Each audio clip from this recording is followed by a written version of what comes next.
Ikaze ku makuru agezweho kuri uyu mugoroba ku itariki ya 26 z'ukwa mbere 2024.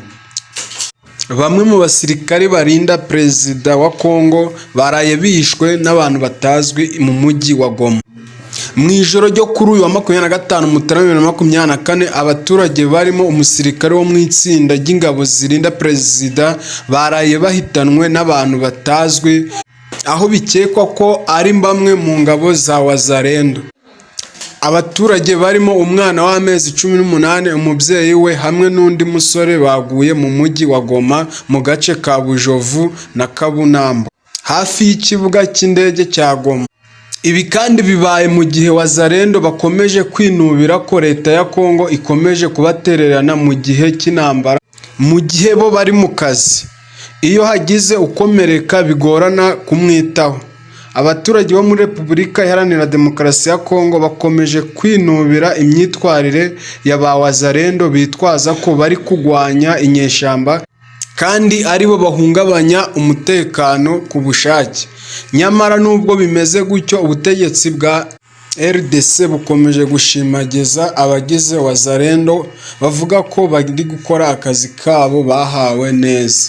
Gusa nubwo ibingibi RDC ikomeza kubivuga, ariko Wazalendo ikomeje gukubitwa inshuro umusubirizo mu bice byinshi igabamo ibitero, aho umutwe w'Umurinzi ikomeje kwivugana bamwe mu bagize izi ngabo za Wazalendo, aho bamwe mu basirikare bakomeye b'ingabo za Congo ndetse n'iza Wazalendo M23 ikomeje kubica umusubirizo, cyane cyane muri teritwari ya Masisi, aho ubu imigwano ikomeje kurimbanya.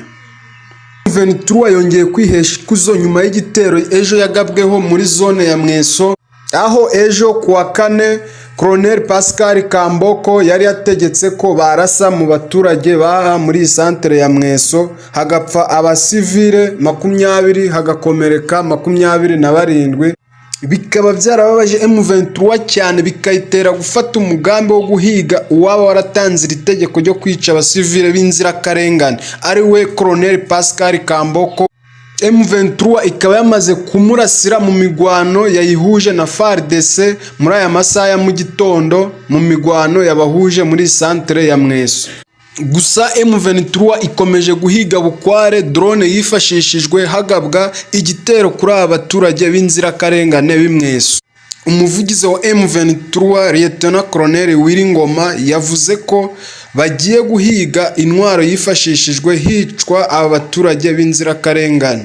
Umutwe wa M23 uri mu ntambara hagati yawo n'ingabo za Repubulika Iharanira Demokarasi ya Congo FARDC. Uratangaza ko uri mu kababaro nyuma y'uko FARDC yishe bamwe mu baturage bahitwa Mweso hagenzurwa n'uyu mutwe wa M23. Usanzwe uvuga ko mu nshingano zawo harimo no kurinda umutekano w'abasivile baho ugenzura, ariko kuri uyu 25 Mutarama 2024 ntiwashoboye gukora izo nshingano kuko igisirikare cya Leta cyayiciye muri humye kikica abaturage. Ni igitero ingabo za Repubulika Iharanira Demokarasi ya Congo n'abambari bayo bagabye ku itariki ya 25 Mutarama 2024 Imweso muri teritwari ya Masisi, hifashishijwe ibibombe bya rutura n'ubu hataramenyekana aho byaturutse.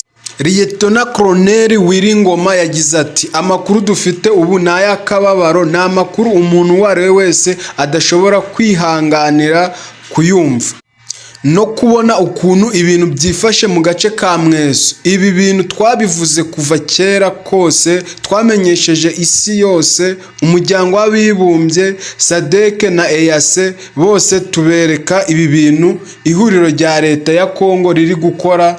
Ibyo tuba tuvuga ni ukuri. Leta iri kurasa ku basivile, ku bikorwa remezo by'amashuri, insengero n'ahandi, ariko abantu bose bahisemo kwicecekera. Societe civile yaracecetse.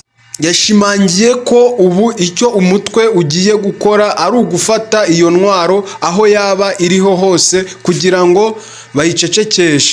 Ati, tugiye kuyifata mu ntoki zacu kugira ngo itongera kwica abana bacu n'ababyeyi bacu ngo tubabone bapfa. ibyo badusabye byose twe nka M23 twarabikoze, harimo no guhagarika intambara, ariko leta yo yarabyanze, ahubwo ikomeje kwica abantu. Uyu mutwe wa M23 uratangaza ibi mu gihe igisirikare cya leta cyo cyahakanye ibijyanye n'iki gitero byose. Itangazo ryashizwe ahagaragara na Leta Colonel Jike Kaiku, umuvugizi wa FARDC mu ntara ya Kivu ya ruguru, yavuze ko kiriya gitero cyakozwe na M23 ndetse n'ingabo z'u Rwanda. Icyakora ibyatangajwe na Colonel Kaiku nibisobanura icyaba cyateye M23 kwica abaturage bari mu gace isanzwe igenzura.